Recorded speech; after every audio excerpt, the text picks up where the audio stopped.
All right. So welcome to our third and final part of the three-part series of Dumont University, MARY HYTKEN DUMONT University, where we're discussing the revolution in Tanakh.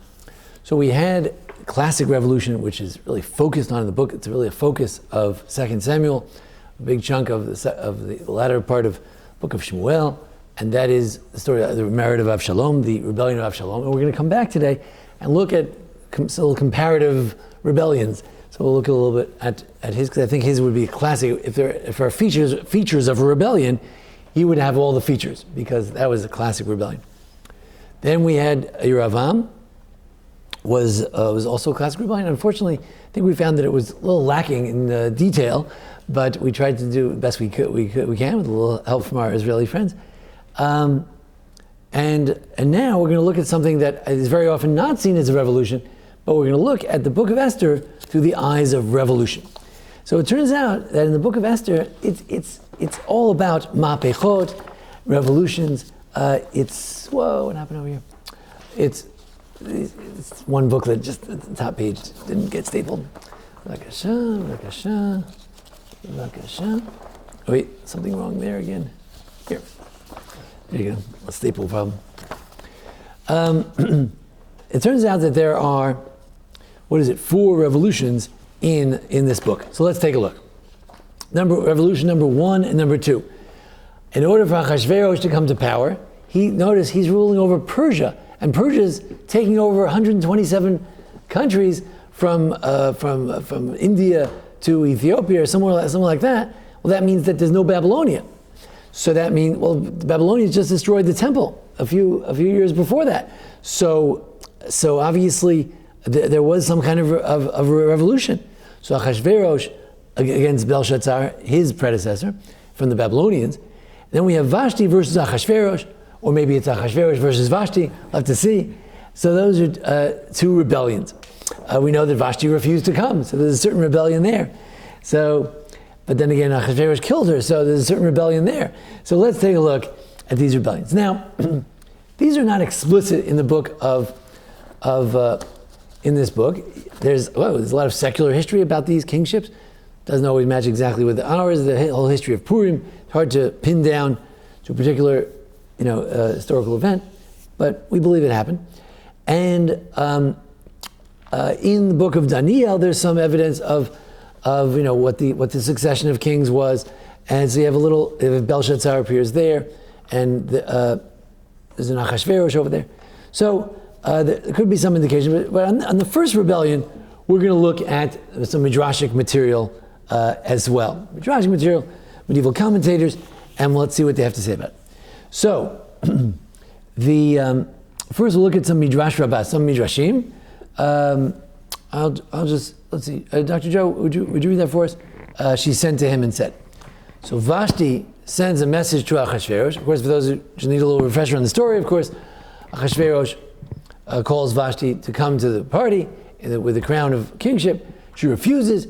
He consults with his people. They decide that she cannot come she can never come, which either means that she was banished or maybe she was killed. It doesn't say that if she was killed, but either way, she's not the queen anymore. And then that's where there's room for an Esther to come in. So according to the Midrash, there was a conversation when Vashti said no. Go ahead. She sent to him and said, do you not used to be a stable boy in the house of my father? You used to bring in naked prostitutes. Now that you become king, you've not improved your twisted ways. She sent to him, even though the judge by my father were not judged naked. Okay. All right, so let's unpack that. So number one, this is based one midrash. I don't need this. Okay. I have this. Oh, okay. I have one midrash based on another. The first midrash is when it says that the queen Vashti should come with her crown. What does it mean? That nothing but the crown. The crown and nothing but the crown. That she should come naked. So according to that midrash, so then we say, because after all it says she should come with her crown. So then he says, what do you mean? You're just the same, prostitute chaser that you were when you were a stable boy years ago. In other words, what act of revolution is she committing here? She's saying that the king is a stable boy. That it's a right? Or, just a simple text, Vashti refused.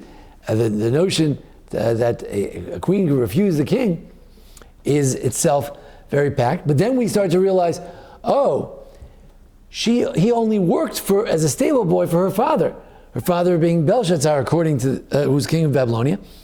And so we'll have to see, well, how did he land out marrying the king, the king's daughter, if he took over the king? And when we ask, well, how can she refuse the king?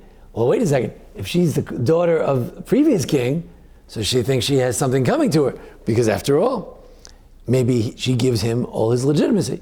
In which case, Achashverosh versus Vashti, if she is a source of his legitimacy, then it's a little bit surprising that what does he do to her? He kills her. He sends her away, he kills her. But I thought she's the source of his authority. Not the first time that happened, I believe, with Herod. Also, Herod was like quasi-Jewish, but Miriam was more serious Maccabean, so he killed her. He revolted against her too. Sorry? He revolted against her too. Right. So, if your wife has all the power, if you're an egomaniac, a power maniac, then you have to get rid of her too. So there's a lot going on here. Moving along, Dr. Joe, why don't you finish this page? Go ahead. And why did this happen to her, Vashti? Since she did not let Ahasuerus give permission to build the Beit HaMikdash, the Holy Temple, she said to him, "What my fathers destroyed, you are trying to rebuild?" Now, if you want to look at the Midrash as just fancifully making up stories, which is, a possibility, we always, Ibn Ezra says, we don't know. The Midrash have traditions, or Midrash is just guessing what it is. Of course, very educated guess. They're well informed about the text. They have a very deep appreciation of the text, and that's why we love to study Midrash. They have such a deep appreciation. But they also may have traditions. In any event, you can imagine that when they see this figure Vashti, we could say she's an incidental person. Why are we even focusing? Purim is coming. So many people to focus on. We're talking about Vashti. But maybe she is significant because maybe she's actually a great culprit, because that was the period where Cyrus of the Persian is going to let the Jews build the temple, and Babylonians destroyed it, and we're in between now. So the rabbis wonder, or have a tradition, or imagine that maybe Vashti is the culprit. The reason that the temple is not currently being rebuilt, maybe Cyrus already made his decree, and we're after that point, and they stopped building, and now it's Achashverosh's job to get it built again, but she doesn't want him to, so she's the culprit. She's the one who's stopping the Beit HaMikdash. She's the evil one. But again, according to that story, who's got the power? She does. She's the one who decides if the Beit HaMikdash is to be rebuilt. And notice her jealousy, that she wants her father's honor to be recognized, that her grandfather, Nebuchadnezzar, destroyed the Beit HaMikdash, so we got to keep the family tradition. We don't rebuild the Beit HaMikdash. It's wrong. So you can see some of the dynamics. Let's continue. More Midrash. When they made Darius king that night, when Belshazzar was killed, while he was dining where Belshazzar dined, and the great confusion reigned in his house, some killing and some looting. And Vashti was a young girl, and she ran among those reclining, and then ran to Darius's area thinking he was alive. And he had mercy on her and married her off to Ahasuerus his son, and the Holy One, blessed be he said, I will wipe out for the Babylonians a name and a remnant, and that is why it was decreed against her there. Right. So again, a lot here. There's this story. How did this shidduch come to be between Achashverosh, the Persian, or the Median, and the Babylonian granddaughter of Nebuchadnezzar and daughter of Darius? How did it come in? So the answer is that they felt bad for her. So that's another version. You see, you could say that he married her to get the power. There's another idea that, she was, like when they massacred the Tsar and his whole family. They just slaughtered the whole family. So, you can imagine someone having mercy on one remnant of the Tsar and marrying them. Not for any political reason. It's always hard to believe, politics.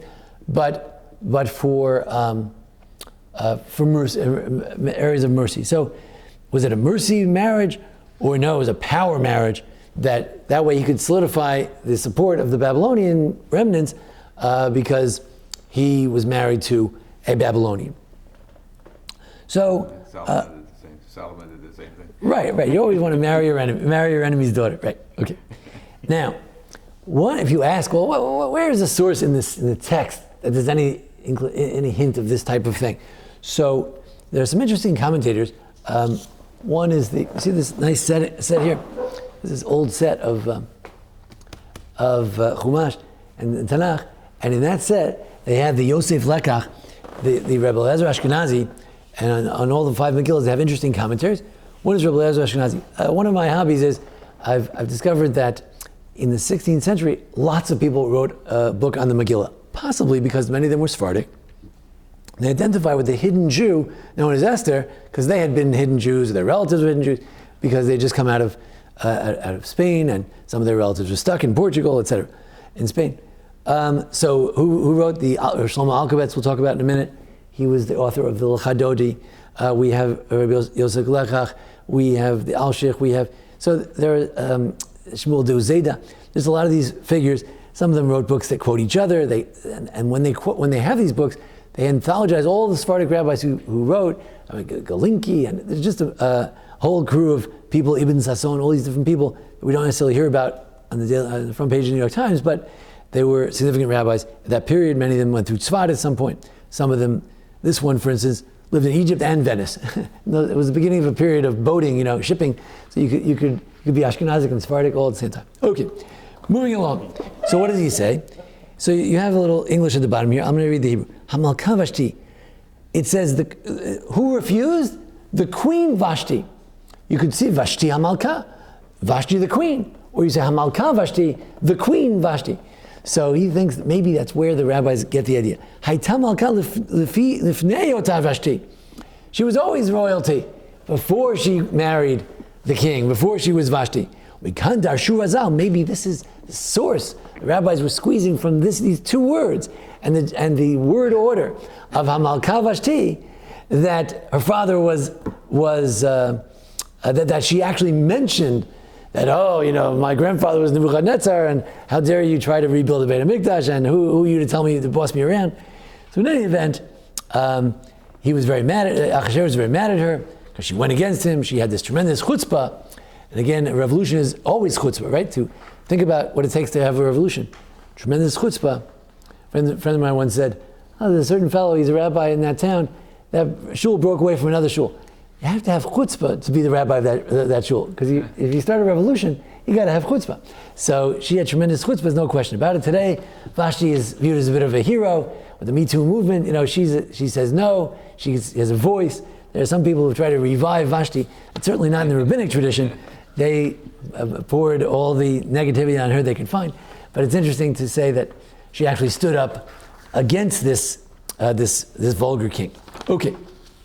Moving along, the Alshich, also 16th century, he's more based in Greece. So he says, Vashti Hamalka, Vashti the queen, that's later on. Nidka'el Omar, She Malka Bifnei Atzma, Lo B'zchut Achashverosh, that Asher Lo Tavo, let's take a look. Take a look at the story. What page is that? What do you got? 1752. 1752 is a good year. And let's see the beginning of the story there. Let's see when he says, does he say Hamalka Vashti, 1752?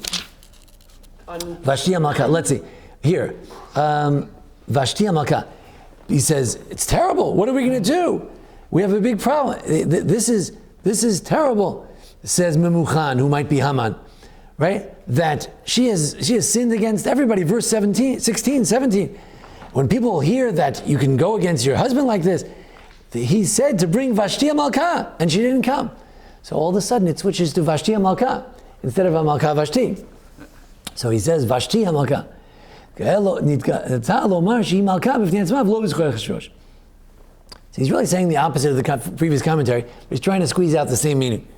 That, what's terrible, says Memuchan, who suggests that we banish Vashti. Says, what's terrible about her? She's Vashti Hamalka. She thinks she's somebody. She thinks she's a queen on her own and without Achashverosh. This is the opposite of the previous commentary. But in other words, if you want to make an interpretation out of it, you could say Hamalka Vashti, Vashti Hamalka. Either one could be seen as, this is a hint to the idea that She thinks she's the queen and not him. Of course, we know, as we'll see in a moment, that in the text itself, she makes her own party, right? There's some indication of that, right? She makes Mishten Nashim Beit HaMalchut. She makes, in verse 9, she makes a Vashti Malka. She makes a party, Vashti HaMalka. And where is it? Beit HaMalchut, in the house of the kingship, which belongs to Achashverosh. So is that an act of rebellion itself, that she's making her own kingly party, right?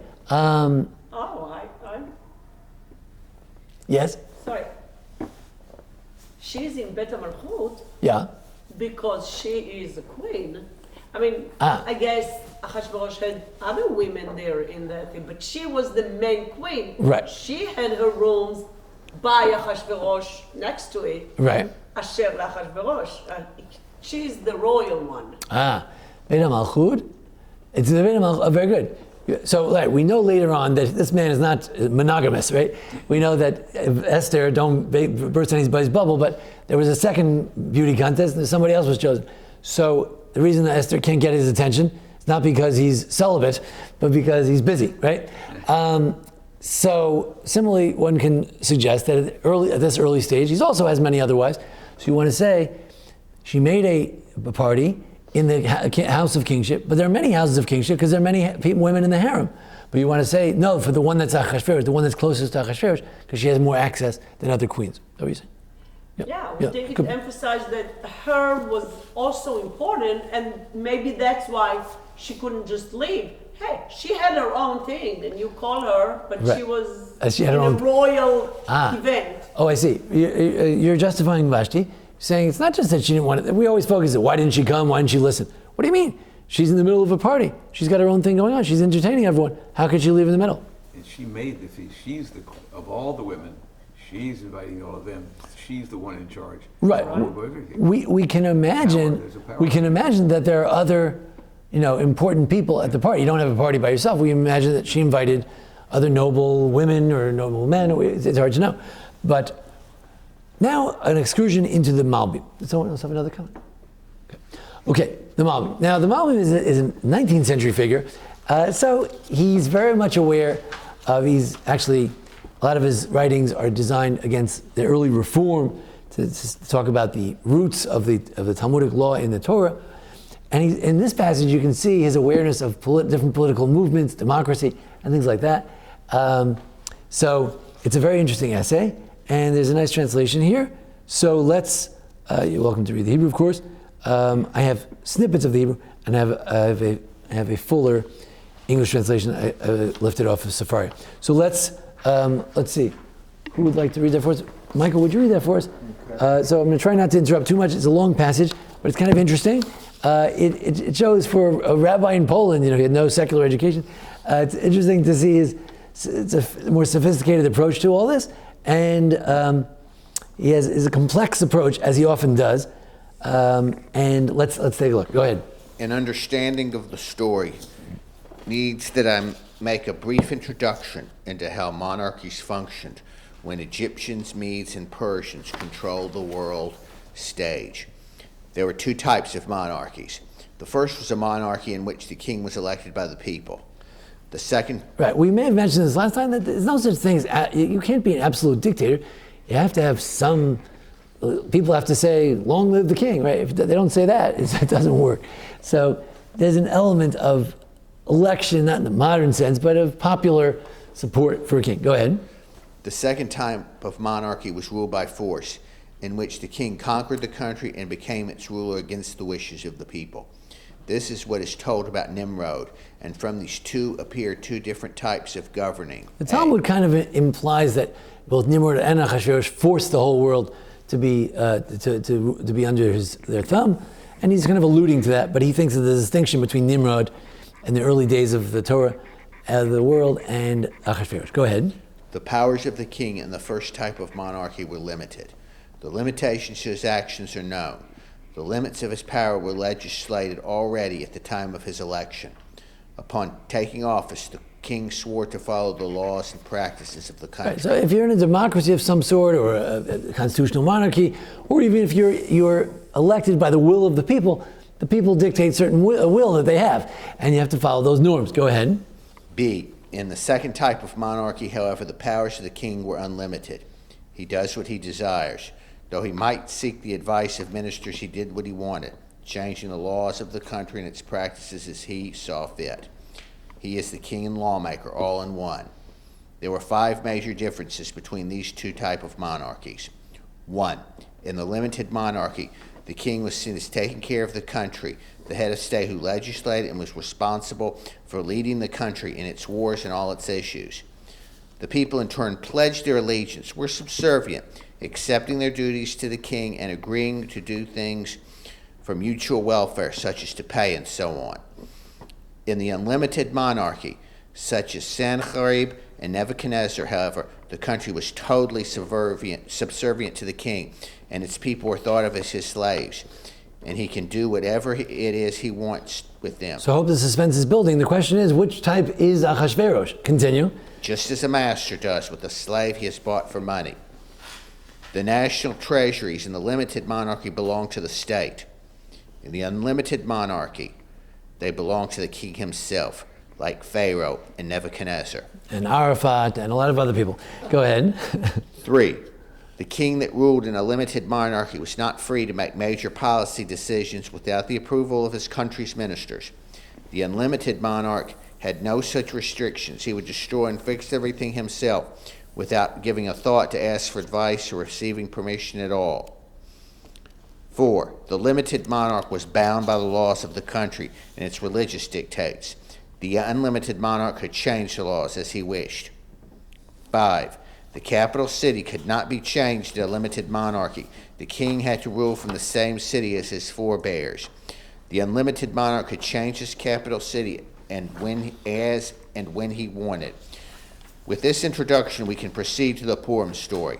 Ahasuerus, as received by our sages, was originally a commoner who, through his wealth, gained control over Media and Persia and strengthened his rule until he eventually conquered 127 countries through force. These had all originally been provinces of the Babylonian Empire, which had Babylon as its capital city, as explained in the book of Daniel, quote, upon the royal palace of Babylon, close quote, chapter 4, verse 26, and not Shushan, as it is written there, chapter 8, verse 2. I was in Shushan the castle, which is in the province of Elam, and there is no mention of it being the capital city of the kingdom. And after he conquered all these countries, in order to consolidate his power, he married Vashti, a descendant of Nebuchadnezzar. So here he espouses that view, that the marriage with Vashti is a political marriage, and it solidifies his control. The former emperor of the Babylonian Empire, an heiress to the throne. So from her side, the throne was also by his inheritance. So through her, he could claim that he actually inherited the throne and didn't take it over. According to this, his kingship was doubly assured. So he's got both. What type of king is he? Both. Go ahead. His wife was successor to the throne, and he himself had conquered the empire. If his claim to power rested on his conquest, his domain would be unlimited. If, however, it was based on his wife's claim to the throne, the monarch's power would be limited. Originally, the provinces of the empire had accepted Ahasuerus' dominion in the belief that his claim to power rested on his wife's inheritance of the throne. The beginning of his monarchy was one of limited power. Ahasuerus, though, wanted limitless power, and this was his prime motive in moving the capital city to Shushan and hosting his huge banquet and in commanding Vashti to appear before him. As long as Vashti's around, it limits his power because it means he's just successor, the Nebuchadnezzar successor who has to follow all the previous conventions. But if he can get rid of her, then he has to throw a huge banquet to try to appease people. He has to move the capital. Go ahead. As we shall see, all these were deeply cunning strategies to achieve this goal of certainly prevailing over all, as it will be explained.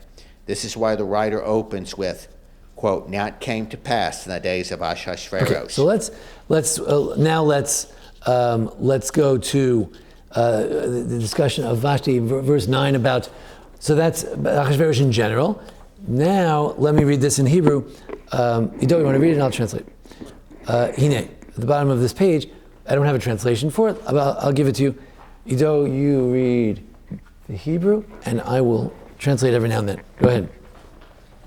הנה עתה היו נישואי ושתי כסילון ממאיר בעיניו, כי על ידי נישואי ושתי נחשב כאילו מעצמם קיבלו למלך על ידי ירושת ושתי. So it was a thorn in his side that the Vashti was there, because that made him simply an inheritor, and therefore he had to that they simply accepted his authority because he's married to the successor to the throne, and he doesn't have any of his own power. וממילא דינו כמלך הנעשה בבחירת העם, שמלכותו מוגבלת על פי דתות ונימוסי העם, ולכן חשב מחשבות והתנכל להראות כי לא לקח את ושתי מצד ייחוסה, ולא על ידה הצליח למלוכה. כי בעת כבש המלכות מיד בבל, נפסקה מלכות בבל, וושתי בעטה לידו כשבוית חרב ולא על ידי ייחוסה, לוקחה רק על ידי יופייה. Yeah, so it's very interesting. You know why he wanted her to appear naked? Or even if let's say you don't accept the Midrash, he just wanted to appear, wanted everyone to show off Vashti. You know why? To show, you know why I married her? She's beautiful. You look at her. That's why I married her. Not because I need her authority. I don't need her authority. And if I have her authority, then I have limited power. I want to have unlimited power. Actually, Babylonia is finished. She is not the successor. There's no one from Babylonia sitting on the Babylonian throne anymore. She's just a pretty girl that I married because I felt like it.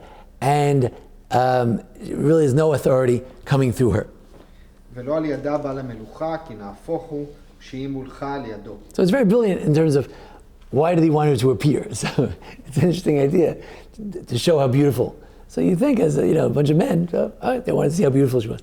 No. It was everything's political, and it's really that they see how beautiful it is. They'll realize that his marriage to her was purely a matter of love or of infatuation, not related to her status. Continue. באופן שלא יצדק לקראה בשם המלכה ושתי, רק ושתי המלכה. The Malbim also buys into this distinction between Vashti Hamalka and Hamalka Vashti. So he claims that Vashti Hamalka is lesser. Vashti the queen means she's just Vashti. She happens to be the queen. Go ahead. כי אין מלכותה מצד עצמה, רק על ידי אחשוורוש. Her only kingship comes through him. ושמה קדם למלכותה. First thing, she's Vashti, she's nobody, and then he made her the queen. ועוד הראשון לזה היה במשתה אשר עשתה, שאם הייתה יורשת עצר והוא מלך על ידה, מה זה יורשת עצר? יורשת עצר, I don't know. יורשת עצר is... First to throne. Yeah, first to the throne. Oh, interesting. Right. So if she deserves it by inheritance, then he just became a king because of her. Then she can't make her own banquet, because then she's equating herself with him. He's making a banquet. I'm also making a banquet. In Yiddish, they say, amalka. I'm also somebody. So but go ahead. לא היה ראוי שתעשה גם היא משתה לשרים.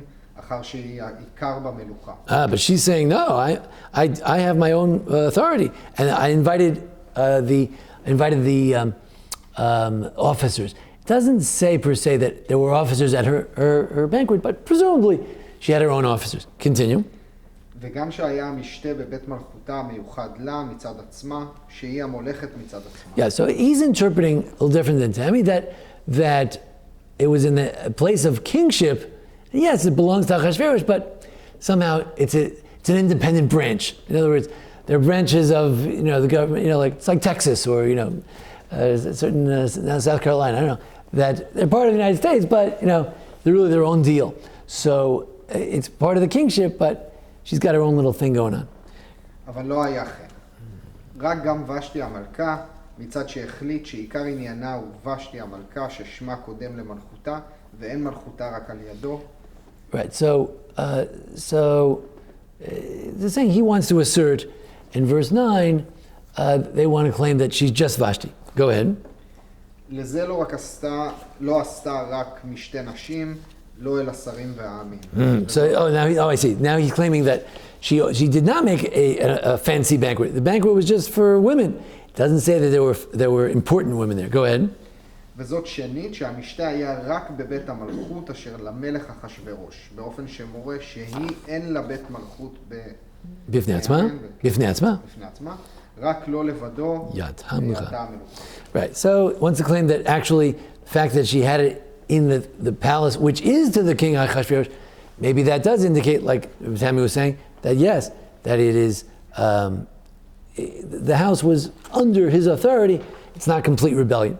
So in any event, it's interesting what these interactions are. Yosef Lekach, that Rabbi Ashkenazi from the first page, also says she made a party in the house of the kingship to show that even in the king's inner sanctum, she does what she wants. This chutzpah, how could she get such chutzpah in the ancient times? How could a woman be so bold as to become a great heroine of feminists today? It's even more rebellious, I think. What? Then, yeah. If she has status as the inheritor of the throne, then you can understand why she's rebelling. But if she doesn't, and she's still doing that, right. That's feminist almost. All right. Also, right. Don't forget the first feminist in the world. Don't forget the first midrash that she wasn't brought in as royalty. She was brought in as a Nebuch case. You know, they killed everybody else, so all right, we'll let her live. And we're going to see later that the rabbis see a special message in this, that the remnant of Babylonia is being destroyed. Get back to that later. Questions and comments? Yes. When it says for the women in the royal house, is that the place where she had it and invited all the women, or just the women of the royal house? Let's see. Oh, that's good. She made a banquet of women. Oh, yeah, right. The way the Masoretic text reads, women. Where was it? It was the Beit HaMalchut. If you take away the Masoretic text and you just read it like this, she made a banquet of women who are of the royal. Is it possible? Is it possible within the syntax? Yeah, is it possible? It's a banquet of women at the house. Of the house. Yeah. Right. We don't read it that way. Where we have like a comma, the equivalent of a comma there in the Masoretic text. But it's interesting. Perhaps it could be read that way. But you're right. The women of the palace and all the wives of the ministers that were sitting in the other party. Right. But not. But she's not going to invite common folk. Yeah. Although later he has common folk who come to the party. Yes. But he does. But yeah, you would imagine that she would have important people. Yeah. But they want to say that, well, it should have said that. They're so big on mentioning officers. They should have said something. So maybe, I think the Malvi is saying maybe she didn't have fancy people. But in any event, it's all interesting. His was only the nobles, the only important word. Now we move on. Well, they had made different banquets. Some were for popular support. Now, by the way, the idea that somehow he's usurper may explain why he's so solicitous of the people. He's making these banquets and they're always drinking. That's why we drink on Purim a little bit. We don't overdo it. We're not supposed to overdo it. I don't interpret it that way. Almost no rabbi interpreted it that way. But Talmud itself seems to say that it's a big mistake.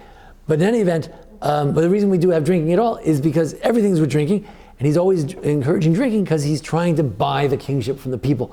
It seems that among these different types of kings that rule by different authorities, he seemed to feel uncertain about his authority because he's trying to buy the people with gold and silver and parties and wine and women and all that. So, interesting. Yes? The Romans would say bread and circuses.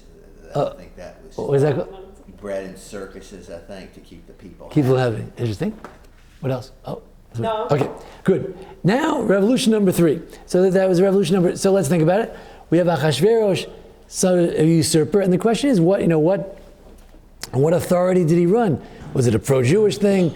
He wanted to build a temple. Was it the authority that he was married to the right woman? Was it just by force?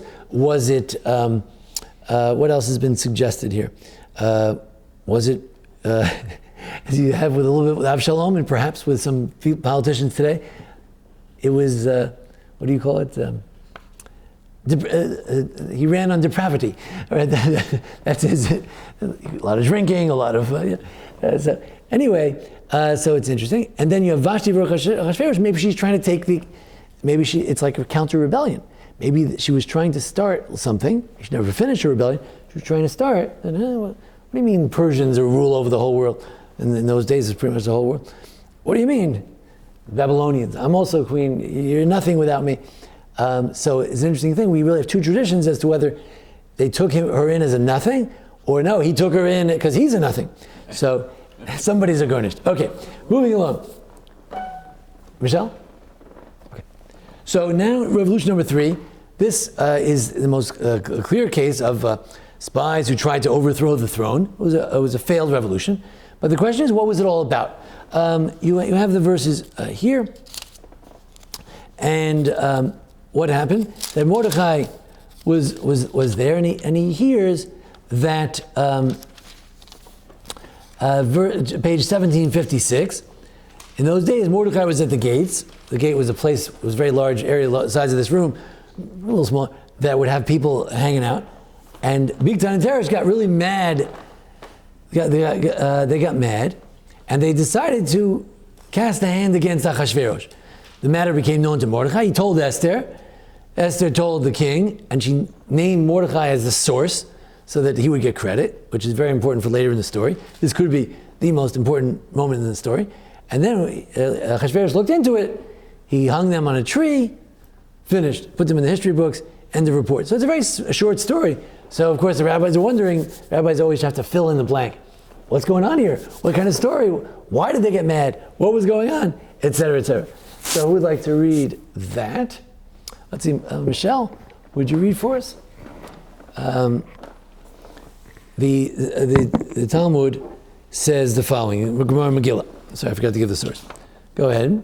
The Gemara explains how the matter became known to him. Rabbi Yohanan said... How did Mordechai figure out that there was a rebellion, someone was trying to kill the king? Rabbi Yohanan said Bigtan and Teresh were 2 Tarsians, and they would talk with one another in the Tarsian language. Don't forget, he conquered many languages. It was a very multi-ethnic kingdom. Go ahead. They said, from the day that Esther arrived, we have not slept, as Ahasuerus has been with Esther all night, and he has been busying us with his demands. Come, let us cast poison in the goblet from which he drinks, so that he will die. But they did not know that Mordecai was one of those who sat on the Sanhedrin, which convened in the chamber of hewn stone. That's in the temple in Jerusalem. And that he knew 70 languages, a necessity for members of the Sanhedrin. So there's a tradition that there are 70 nations. Why 70 nations? Because in the Parshat Noach, they list the nations and it's 70. So we say that there are 70. Today, I think there's a lot more countries than that. But again, just because there are a lot of countries today doesn't mean they're each one a separate nationality. They just can't get along, so they split into. So it could be there 70 nations. Anyway, that's the classic number we like to use. And again, it could be exaggeration, but the idea is that in order to be on the Sanhedrin, you have to adjudicate all cases.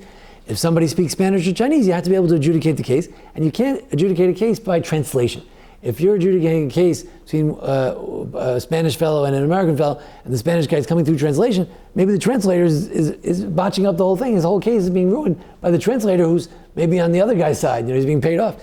So therefore, if you're on the Sanhedrin, the 71 elders, you must know all the languages. So presumably he would know Tarshian language and Tursi, and that's how he overheard this story. Go ahead. While planning their plot, one of them said to the other, "But my post and your post are not identical. How then can one of us leave our position to succeed in our plot to poison the king?"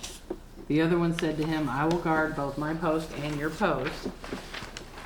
And this is as it is written, with regard to the king's verifying Mordecai's revelation of the plan to kill the king. And when inquiry was made of the matter, it was found to be so. Esther 2:3. When it was discovered that they were not both found at their post. What could he inquire? What was the investigation? We had just had an investigation in America. They came up with nothing on Trump. Because it's very hard to make an investigation. How do you investigate anything? So the answer is that they saw that there was a plot because they were both not where they were supposed to be that night. Okay, they clocked in at the wrong time. Okay, but there's a midrash to go with it. I'll ask Tammy to read that midrash for us, and I'll translate. Sorry, I got a couple of things I didn't get a chance to translate. Go ahead. Rabbi Yudah, Rabbi Simon, Rabbi Chanin, B'Shem Rabbi Yochanan. כתיב, לכו חזו מפעלות אדוני וגומר וכולי. וכולי, הקציף הקדוש ברוך הוא אדונים אל עבדיהם ליתן גדולה לצדיקים. So God made some of the servants mad at the king in order to help Mordechai become a chashuv yid, an important guy, because now he's the one who saved the king's life. פרעה קצף על עבדיו ליתן גדולה ליוסף. When Paro got mad, everybody says, and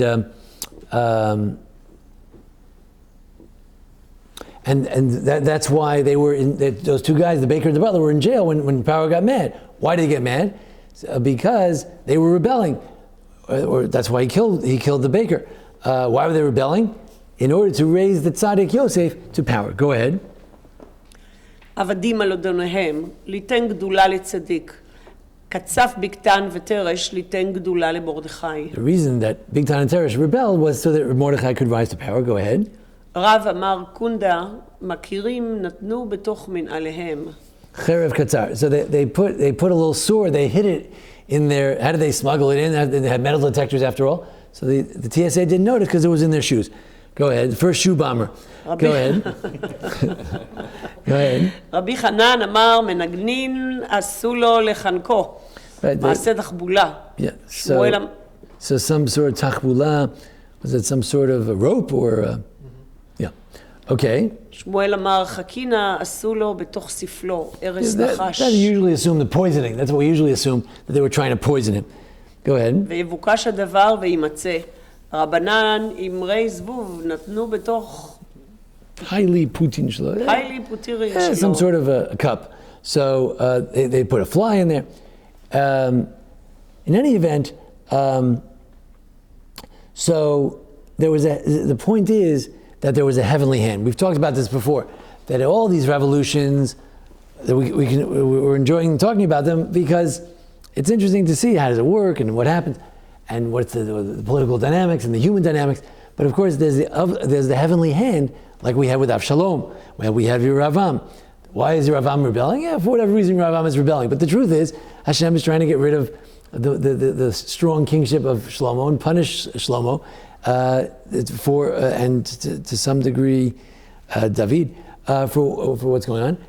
Yeravam, that's Yeravam, and then Avshalom also is a punishment against David. So there's the different levels.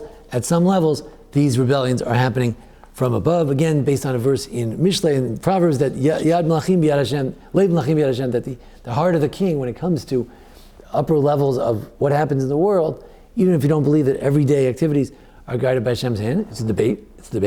But a lot of people could agree that major political trends and waves are a result of God's hand. What else? I don't imagine this would have been saved if there wasn't God's hand in it. Otherwise, God's not in this thing. He's got to be somewhere. Right. The book wouldn't have made sense to me. Yes. Famous question: why does the book not have God's name? Because he must be hidden in this book, right? He must be hidden. Otherwise, right? Tanakh is about relationship of God and the human being. That's why it starts with human beings who can speak to God. We're not interested in the Neanderthal man. And that's why it ends with the destruction of Beit Mikdash, because we don't talk to God directly anymore, so there's nothing to say. There's no prophecy. It's not interesting. So, sorry? The word Esther, yes. If you change the Aleph to Hey, it's hidden. Esther. Also Ishtahar. Okay, and Yalkut Shimoni, there are different books of Midrash. Not all of them have the word Midrash in it. Some is the Yalkut Shimoni, is a collection, medieval collection of different Midrash. Go ahead. בימים ההם ומרדכי יושב בשער המלך, קצף בגתן ותרש. אמר רבי לוי, למה קצף בגתן ותרש? So it says that Bigtan and Teresh were mad at the king. Why were they mad? אלא כשנכנסה אסתר למלכות, אמרה לאחשוורוש, למה אין אתה עושה כשם שהיו המלכים הראשונים עושים? שהיו מושיבים אדם צדיק יהודי יושב בשער המלך. נבוכדנצר הושיב דניאל על פתחו, שאם יגיע לו דבר היה אומר לו. שנאמר דניאל בתרה מלכה. So it's an interesting story that the rabbis weave. Again, is it imagination, is it tradition?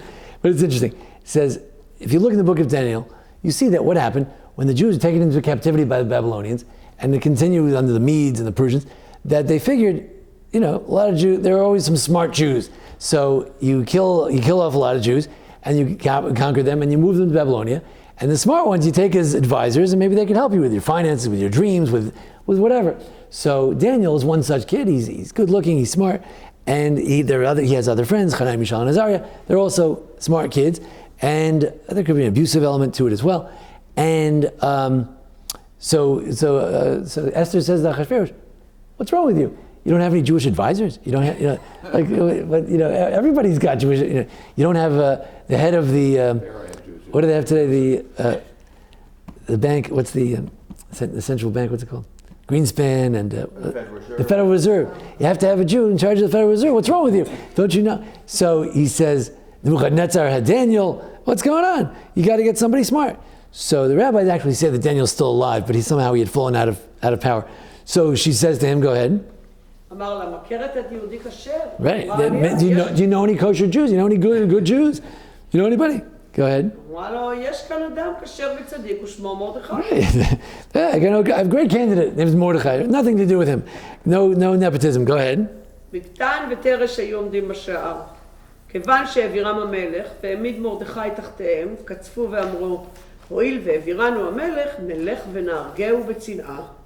ויהיו הכל אומרים, בגתן ותרש כששמרו את המלך, היו משמרים יפה. עכשיו שהעמיד שם יהודי, נאבד. So the very interesting plot. They said, so they heard these two guys were guards. So they were the CIA. So they overheard FBI. So they overheard the plan to bring Mordechai in. But if he's going to be the right hand man of the king, they lose their job.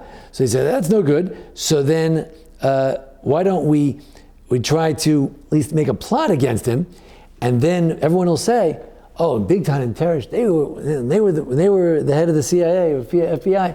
There was never any trouble. But now the Jew takes over. The king gets killed right away, of course, by them. So in any event, it's interesting. So the rabbis have a motivation for this rebellion, that it was too much power for the Jews. An old theme, a new theme, a theme that's undying theme, that too much power for the Jews. Mordechai's rise to power was the source of this rebellion, according to this midrash. Take it or leave it. Yes. Pharaoh's magicians too were the snake. Moses. Same thing. Right. Joseph with Pharaoh. Same thing. It's the same story. Right. Different verses, the same song. Yes. A lot of behind the scenes struggles. Mordechai is they say is a descendant of David. So from one side, right? They say, right. They say Ben Laish.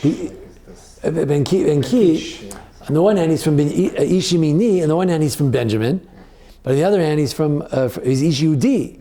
Is that just because all Jews are called Yehudi, even if you're from the tribe of Benjamin? They're all Jews, right? We don't care. Let's say I turned out I'm from Benjamin. I'm not going to be called a Jew. So anybody today, after that period of time, all Jews are known as Jews, even if he was from Benjamin. But they say maybe his mother was, one Talmudic theory, is maybe his mother. Yeah. Haman is from Amalek. Okay. Right. So that's like the ultimate war of David and Amalek. Yes. They had to be. The rest of them were gone. Assyria. Right. So it had to be one or both.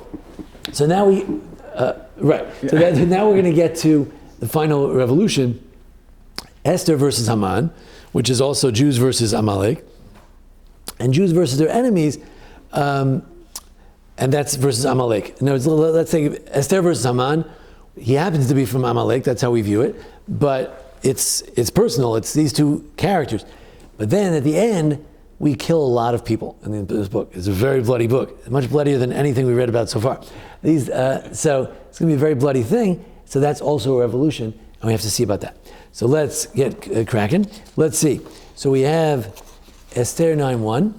So this class is not to review the entire story of how Esther pulled off the switch, but I just want to sort of comment on the overall phenomenon, right? What happens? Mordechai has power. He's in the court. Esther is queen, although she's only one of the queens, and she doesn't get that much access to the king. And Haman is very powerful, really powerful. He thinks he can just be the court and the judge and the executioner. He can kill anybody, like he can kill Mordechai if he wants to. Everyone's bowing to him. So basically, he's getting tremendous power. The whole book is really what? It's a revolution where there's a coup where Achashverosh remains in power. He's really just a titular head, right? But meantime, the power center shifts from Haman, who's really pushing Achashverosh around, right, to Esther and Mordechai, who are now telling the king what to do as well. So that's, in that sense, it's a major revolution. What I want to show you is a few notes that point to this notion of Esther being a mapecha, being a revolution. The word mapecha in modern Hebrew is revolution, and the word nahafochu is a major word of Hanukkah, of Purim, that everything's upside down. And that's why we have sort of topsy-turvy day with Purim's a little bit, we act a little bit crazy because everything's sort of upside down. Read this verse over here. Let's see, Dr. Joe, would you read that for us? Oh, actually, why don't you pass it to Matthew? Go ahead. And so, page 7, and so.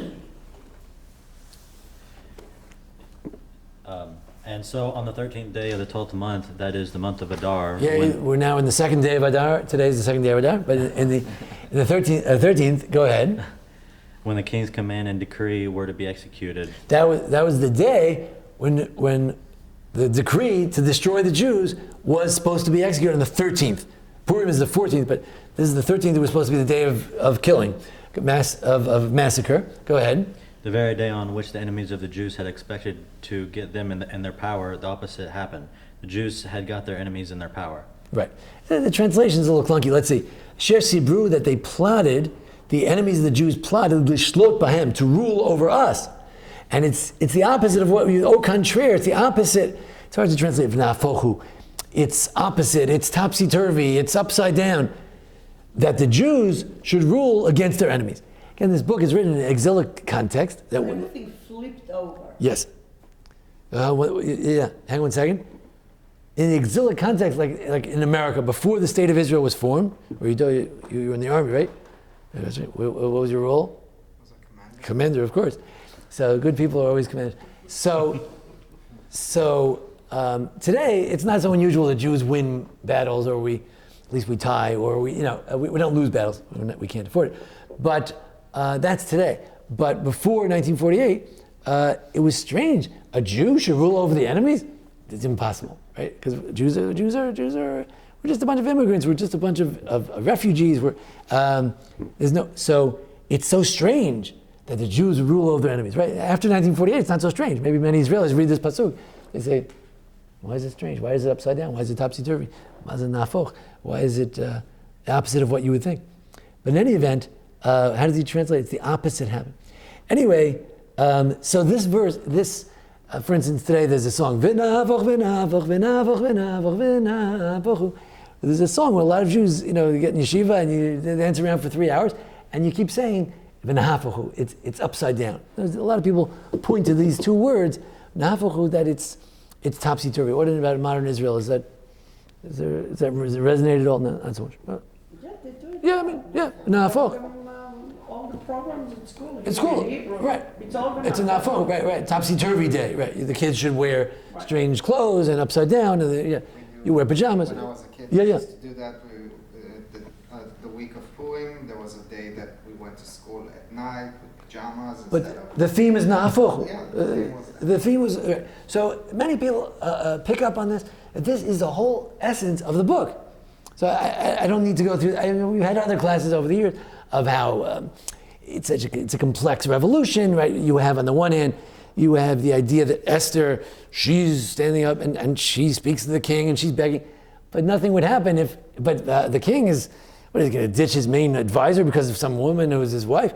It doesn't work that way in power. Haman has more power than the queen.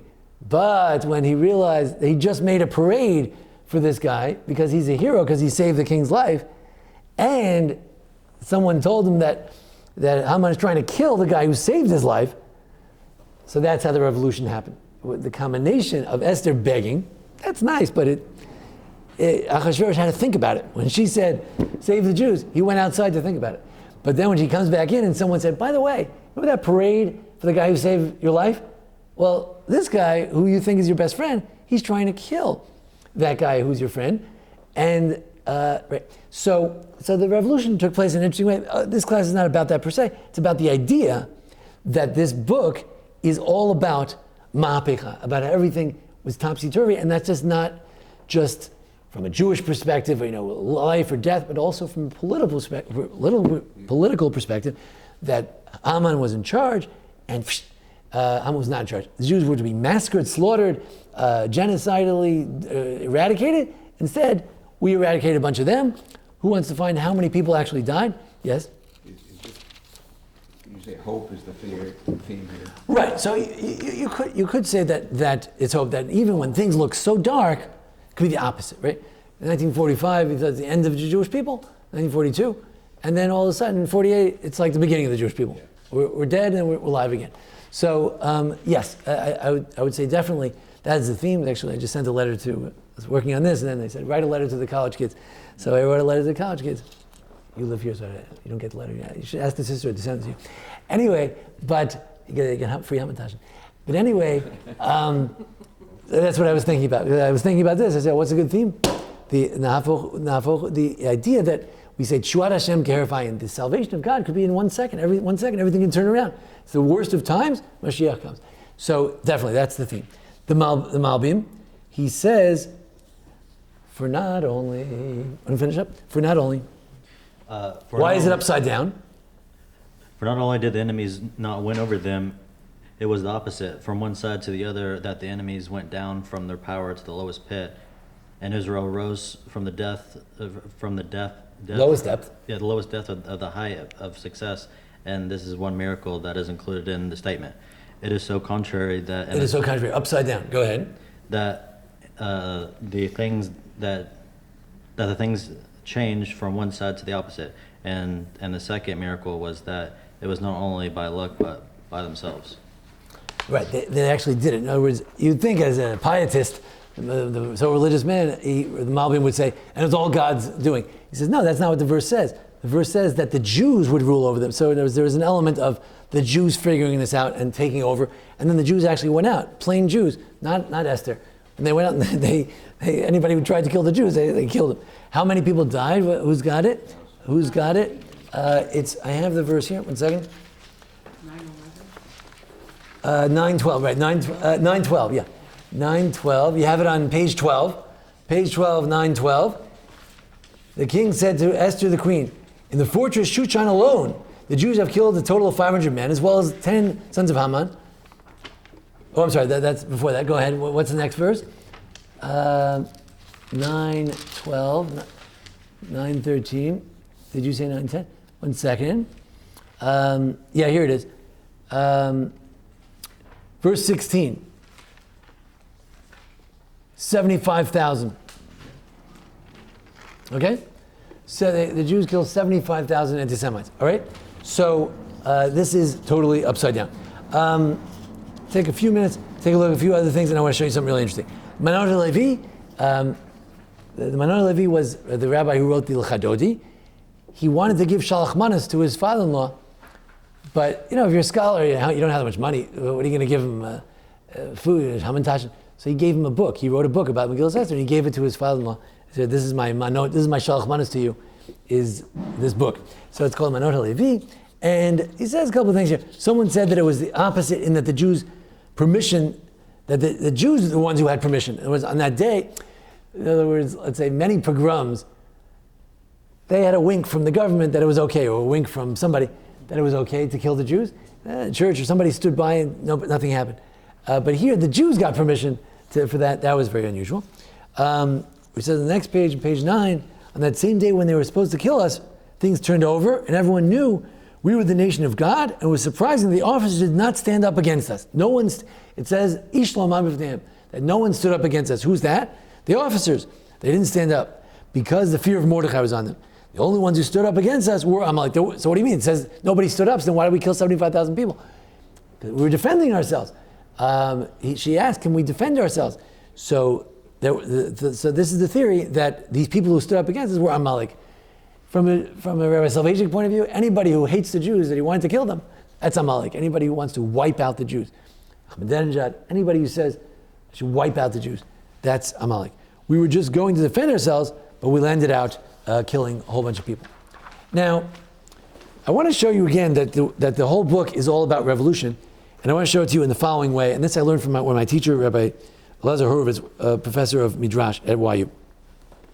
It says if you look at the beginning of any Midrash book, there's a ptichta. Sometimes it's called ptichta, like in Midrash Eicha. sometimes it's just the beginning of a midrashic section, like Parshat Vayechi or something. You open the midrash, and there's a verse from Mishlei, Divrei Yamim, different parts of Tanakh, but not the book you're studying. If it's Parshat Vayechi, it's not going to be, it never starts with a pasuk from Vayechi. The midrash always starts from somewhere else. And because there was a certain tradition called Petichta, that you have an opener, that the rabbis would come. Midrash was originally oral lectures, where the rabbi would give a midrash, perhaps on Shabbat, near the holidays. And he stands up, and the trick was, he would start with a pasuk from somewhere completely different. And then everyone was like, wondering, what is that pasuk, that verse, what does that got to do with this parsha? And if you're studying the book of Esther, you had to start from somewhere else. So if you're studying Esther, which is from the scriptures, at the end of the Tanakh over on this side, you got to flip to the other side to look at pasuk maybe in Chumash, or somewhere else in Navi, the prophets, but not from Esther, to show the link of all the Torah, Nevi'im, Ketuvim. So in the Gemara in Megillah, Yudam Bet, take a look over there, Yudam Bet, Yud Aleph Amud Aleph, on 10b, 11a. There's, I forgot exactly how many, maybe 10, 15 different ways, different rabbis in different generations started their lecture about Purim. From the pasuk that they chose and the clever link between that verse and Purim story, they're basically giving a whole lecture. They're basically telling you that's what Purim is all about. That link between the verse that I'm quoting and the Megillah or the Parsha, that's what the section I'm about to read is all about. So let's see what one of them said. So one of them says, Rabbi Shmuel bar Nachmani, one of the famous rabbis of Agadah, known as Shmuel bar Nachmani. He only appears in Agadah and in stories, interpretations, midrash, in the Talmud. He says as follows. Who wants to read that? Let's see. Dr. Joe, would you finish up for us? Page 11. Megillah 10b, it's a Talmud. Let's see, on that same, wait a minute, page 11. Oops, Oh, no, get keep up, turning. page 11. Okay. Rabbi Shmuel bar Nachmani Yes. introduced this passage with an introduction from here. Instead of the thorn shall the cypress come up, and instead of the nettle shall the myrtle come up. So you're going to be, let's say, in the land of Israel. You know, you go to some places, let's say you take a picture of Gush Etzion 100 years ago. It's thorns that, maybe some goats could eat them. There's a few olive trees here and there, there's a few grapevines here and there, and the rest is huge rocks. And then, right, 50 years later, 100 years later, the Jews come in, and there's myrtle and cypress, and you plant beautiful things. The land of Israel comes to life. Obviously, Tel Aviv there are pictures when they founded Tel Aviv, a bunch of it was a sand dune, and then all of a sudden it's one of the biggest cities in the world. So that's what the verse is saying in Isaiah. We read it on the days of fast days. We read this pasuk. So it's around the verses that talk about a Yad Vashem, that one day there'll be a memorial for all those who had no children. But in any event, what is this verse? What is that? So he's quoting a verse. So all the people in the audience are saying, instead of the thorn bush, there's going to be a myrtle. What does that got to do with Purim? Why is what's this rabbi crazy? Why is he talking about this verse? So go ahead. So he explains, he interprets the verse like this. Go ahead. And it shall be to the Lord for a name, for an everlasting sign that shall not be cut off. Rabbi Shmuel bar Nachmani has interpreted the verse homiletically as referring to the righteous individuals who superseded the wicked ones in the book of Esther. Go on. Instead of the thorn means instead of the wicked Haman. So why is Haman referred to as a thorn? Go ahead. He is referred to as a thorn because he turned himself into an object of idol worship, as he decreed that all must prostrate themselves before him. The Gemara states the proof that the term thorn is used in connection with idol worship, as it is written, upon all thorns and upon all brambles, Isaiah 7:19, which is understood to be a reference to idol worship. It's a complicated thing, but basically there are thorns that are connected with idolatry. Haman made himself an idol, so Haman is a thorn. So instead of thorns, which is Haman, we get a brosh. Who's brosh? So let's find out. Go ahead. The next section of the verse discusses what we will replace the thorns, i.e. Haman. Who's going to replace Haman, who is a thorn? Go ahead. Shall the cypress barosh come up? So he'll have a cypress tree instead of a thorn tree. Cypress tree is one of the most beautiful trees in the world. They're tall and stately from Lebanon. And then thorn bush is disgusting. So who's this cypress? Mordechai. This is Mordecai. Why? Because he was called a cypress barosh because he was called the chief rosh of all the spices, as this said. Take you also yourself the chief spices of pure myrrh, mardigror. Last week we took out a second Torah. In that second Torah we started reading Kitisa. In Kitisa, which we're going to read also in 2 weeks from now, so very often Purim could theoretically, in those days certainly, could fall out at this time of year. And the parsha we read around Purim time, what do we have? We have a verse that says that if you want to anoint someone with oil, you take Besamim Rosh.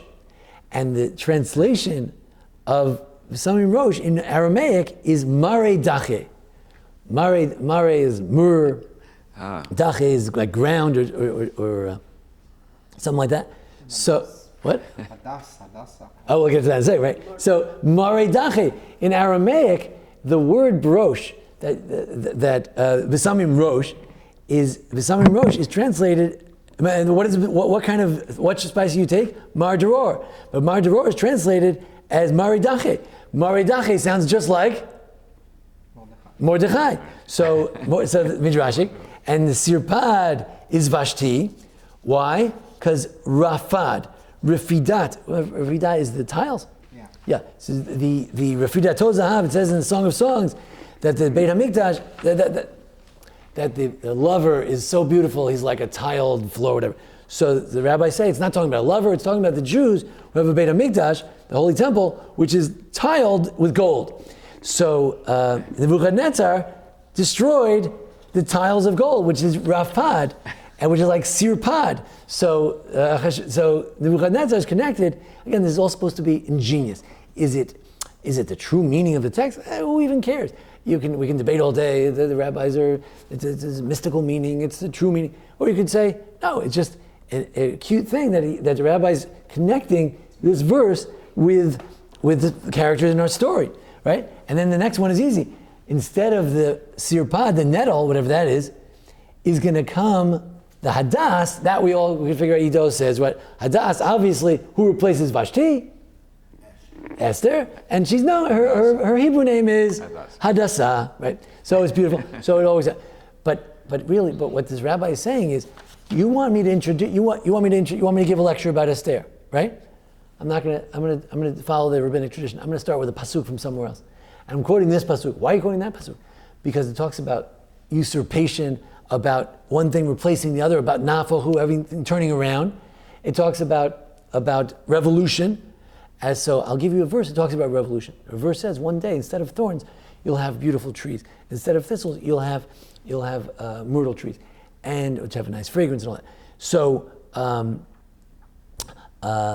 in other words, in this you have this stinking Haman who's there, and now we have the beautiful smelling Mordechai who learns Torah, which has a good fragrance, which makes sense, and it's all about Esther replacing Vashti. Furthermore, there's another rabbi who says, you know what this is all about? It's that verse we mentioned at the beginning. There was a verse at the beginning that said, page 1, I will, bottom of the second to last paragraph, the Holy One I will wipe out for the Babylonians a name and a remnant. So one of the rabbis started in the Talmud there, one of the rabbis started his lecture with an opener, with a pticha, and he said, there won't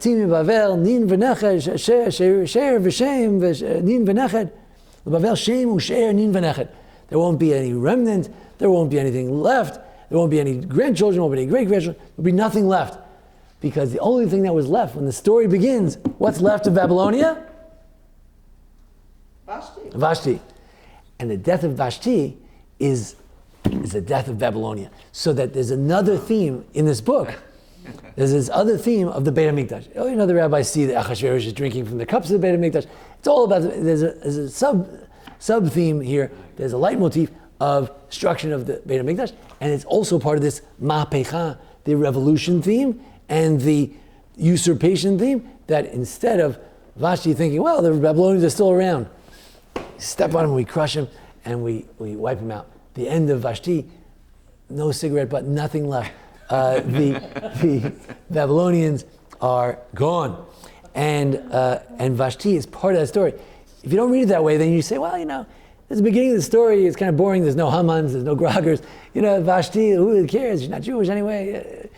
She dies. All right, so it paves the way for Esther to come to the scene. Okay, it's nice. But it makes it a much richer story if you say, again, is it true? Is it historical? Whatever. Lo manyan oti. It's the biblical house of cards. Oh, go ahead. The whole story of Esther Yeah. is like Achashverosh is the president. It is. And the whole regime under him changes from those who destroyed the temple and the Jewish nation Yes. of that time, and is replaced by the Golim, the Refugees. refugees Yeah. from the old Jewish nation, and they replace all the top of that government to rebuild in the next year. Right? So we start off with so if I can just repeat what Ido was saying, my own words. So it's a house. The whole thing's a house of cards. You have what ostensibly one of the most powerful kings ever. He rules over 127 provinces, and by the end we realize that he's nothing. He's basically just whatever his wife says he does. But one of the commentaries from that 16th century group pointed out, Shmuel Zayda, I think, he pointed out. He said, "So you'd say, well, he's weak. Whatever the women say, they pull his tie and he follows. They pull his beard a little bit, and whatever the women say." He said, "No, it's not true." How do we know it's not true? He said, he's just a weak king, so that's why Esther pushed him around. He always listens to the women. He executed Vashti. Right. Vashti proves, another point of Vashti proves that this is not some weak-kneed guy. If he wants to, he'll destroy the queen too. When he walked out to think about it, he wasn't sure if he should kill Haman or kill Esther. One of them had to go because he's not going to have all this bickering going on in his cabinet, right? And he could have, but with the help of God, he went that way. But there is a version of the story which he's a melech tipesh. He's a fool. He's nothing. Unfortunately, one of our enemies views Israel that way too. Hezbollah, they like to say that also, that Israel, you could just wipe them away. But every war has shown that you can't just wipe us away. But that's an Arab dream that Israel is just also a house of cards. But it's not. It's ready to fight wars. It's ready to take a guy's working as a teacher. He's ready to pick up his gun and he's ready to defend the country. But so you see a number of cases where the Midrashim say this. I know it's getting very late. I just wanted to show one final point, and that's the last page. Elements of a rebellion. This is what I was sort of aiming at from the beginning. There has to be a cause. What was Esther's cause? Was it rebuilding of the Beit HaMikdash?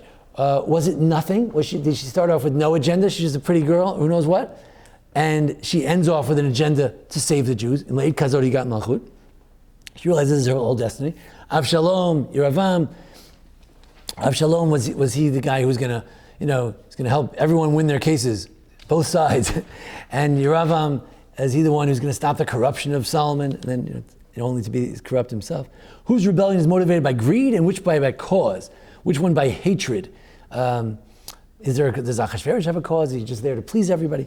Where's the element of class warfare? According to Karl Marx, all revolutions are an element of class warfare.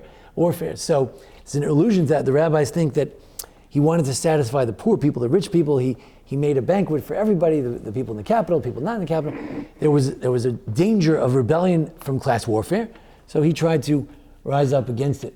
What's the cost benefit? Everyone always wonders, what's the cost benefit? Revolution and intifada, these things cost lives. When do you do it?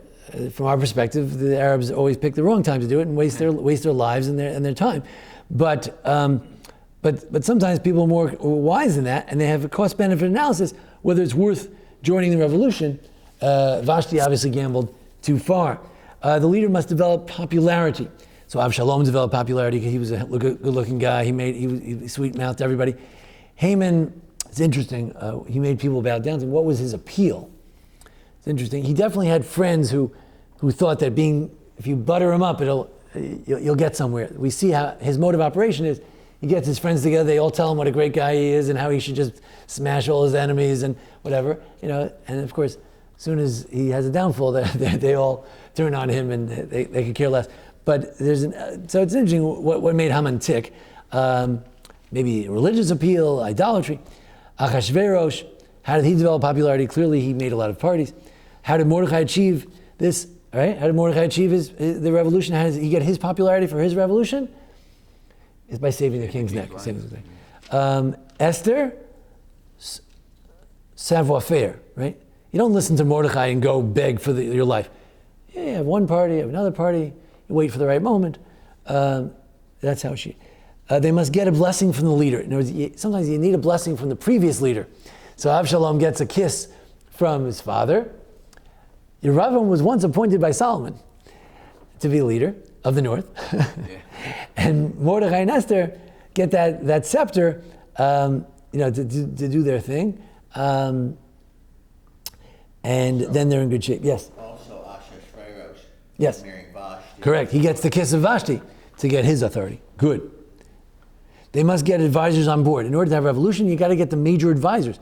So that was a huge coup that Avshalom had Achitophel, who till then we didn't particularly hear about him, but it turns out that he's a really smart guy. And if you have him on your side, David was worried. It's funny because today in Hebrew, Etzat Achitophel is slang for something. Oh, They right. use it opposite. Right. Well, no, his idea. Oh, it was just, it is strange because his Achitophel was a good idea. The idiom, right. It says Good it. idea, but the idiom in Hebrew today means a bad advice for some reason. It's to be Atzach Hushai. That would be Atzach Hushai was bad advice. Right, exactly. Anyway, how did Achitophel sounds better? How did Esther and Mordecai pull off? How did they get their advisors on board?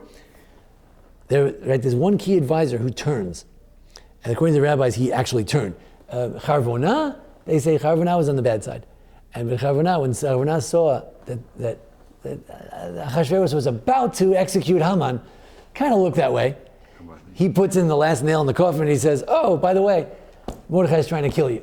Mordecai saved your life, and Haman obviously is trying to kill you because he's trying to kill the guy who saved your life." So at that moment, the revolution of Esther and Mordecai got one of the key advisors, namely a guy named Charvona, on their side. You got to get a key advisor. What about Yeravam? Did he bring in any good advisors? From Yoram, no. he had a fresh slate. Yeah. He didn't take the Kohanim. He didn't take advisors. He had just He made his own. Yeah, it was Yeah. Zakanim. Well, he may have been on the side of the Zakanim, though. The people who rebelled ultimately were the people who said you should lower the taxes. Yeah. And they were on his side, so then he's with all the Zakanim. The older Could be, people. could be. But the advisors were mainly Secondary. to Rechavam. Yeah. Who was the key advisor? Good. You must destroy the enemy. Yeah, the last element of rebellion, if you're going to be successful, is, as David says to Solomon, by the way, you got to get rid of Adoniyahu and right, a lot of people, right? So you have to destroy. Which leads to our last point. I'll end on this good crescendo to end on. How did Esther do this? In other words, it's not enough that Haman is hung. Yeah, but the Jews are still going to be killed. So she had to get a second decree that the Jews could defend themselves. But in the end, she really wants to, actually kill the enemy. So we do. We kill 75,000 people. We don't like to talk about that on Purim. Not so politically correct. So then, the Gemara Megillah, the bottom of page 12, I'll end with this. The king says to Esther, the Jews killed in Shushan 500 people. So you say to yourself, where's he going with this thing? If you never read the Megillah before, you say, that's interesting. Where's he going with this? Oh, hi, Esther. The Jews in Shushan killed 500 people. What would the next statement likely be? If you've never read this book before, the beginning of the sentence says, the Jews have killed 500 people in Shushan. Oh, yes? And so? Are you happy? I would say, and so? You don't care. Oh, right. So that we think, Ahasuerus is such a nice guy. He's always pleasing everybody. But, some of his best friends were anti-Semites. I mean, who did they kill? Do you really want people rampaging right?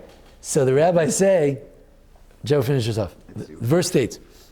I'm sorry, verse. Page 12 at the bottom. 12, the verse states.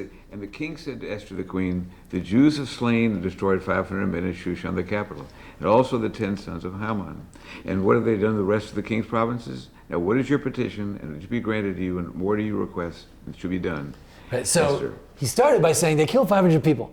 And then he says, by the way, what else can I do for you? Continue. Right. So as casual readers, we say, that makes sense. He loves her. He's on her side. She won the revolution. So she killed 500 people. Well, who else would you like to kill? However, don't be so naive. Go ahead. Yeah. And Rabbi Abahu said, this teaches that an angel came and slapped him on his mouth, so he was unable to finish what he was saying. He started with a complaint about what the Jews were doing, but ended on an entirely different note. He was about to say, 500 people? What do you think this is? A free-for-all? Right? And then right before he said it, he slaps him on the mouth. He says, oh, honey, what else can I do for you? And That's matovu olecha, the same. Right. Wanted a curse, Very came good. out of plastic. It's a Bilam type of thing. Exactly. The rabbis didn't get it out of it. They didn't pull it out of a hat. They got it from there. Good. So what does that mean? It's also a mapicha. The revolution, the final stage of the revolution of killing 75,000 of our enemies, so that basically there are no more anti-Semites. Maybe that's why the Talmud and Jews could live there for thousands of years, because we'd already killed off all the anti-Semites. The end of the revolution, where you gotta stomp out the other side, because otherwise it's a half victory, right? It's a pirate. It's not a victory. That was done at a moment where you say you need a little extra help on that one, because what king is going to give him permission to go on a rampage against the enemy? So the rabbis say a little divine help on that one, because that wasn't so simple to seal the deal, to not only defend ourselves, but maybe to get an additional day to keep really stomp out the enemy. Yes? Would another thing for you must destroy the enemy also refer to the fact that Haman existed because, if I got this right, because we didn't kill King Agag? Good. Right. So unlike Saul, who was an ancestor, Kish, Shaul ben Kish, was an ancestor of Mordechai, perhaps, Esther finishes the job. By the end of the book, she kills 75,000 of the worst people. You can imagine she did a pretty good job. We always say there's always Amalek left somewhere, but to the extent that you're supposed to wipe it out, she did a good job. Yeah. But he said, I can't do anything for you. So instead of this earthly king, now we got to. It's like with leaving you Egypt. In the earthly realm, she couldn't have finished the revolution. No. She could pull off a few things, get somebody killed, in a moment of wrath. If Joshua said, "I'll do it for you," it wouldn't have worked. Now we have the heavenly. We are. Oh, you mean only because the heavenly, the authority? Changed. Therefore, when the Jews tried to pull it off. Yeah. The law, the whole thing, the law is upside down. The law was this, I can't do this, I can't do that. Right. Now we got a different law. Right. Well, they're both laws. Both laws are together. But it wasn't guaranteed. If both laws are still in effect, to kill the Jews and the Jews to defend themselves, which is very funny, right? It's modern Israel, right? We're the only country we have a debate. If the Democratic National Convention, right? Can Jews defend themselves when the rockets come from Gaza? Can you defend yourself? Liberal people say no, and the more conservative people say yes. There's a debate whether Jews can defend themselves. So that's the humor in this book. She got permission that the Jews could defend themselves. I thought like in Texas, if somebody comes anywhere near your house, you shoot them. But the Jews need special permission because Jews can't defend themselves. That's nahafochu. That's against the rules. The non-Jews have the guns, and they do. But anyway, enough said on tape. But that's the story. But we're not laughing about the death of good people. We're laughing at the death of people who we say Amalek. Amalek, that means they wanted to wipe out every single Jew. That was their mission, and that's who we say was killed. So, revolution, we talked about 3. We could see common threads in all 3. Thank you. Thank you.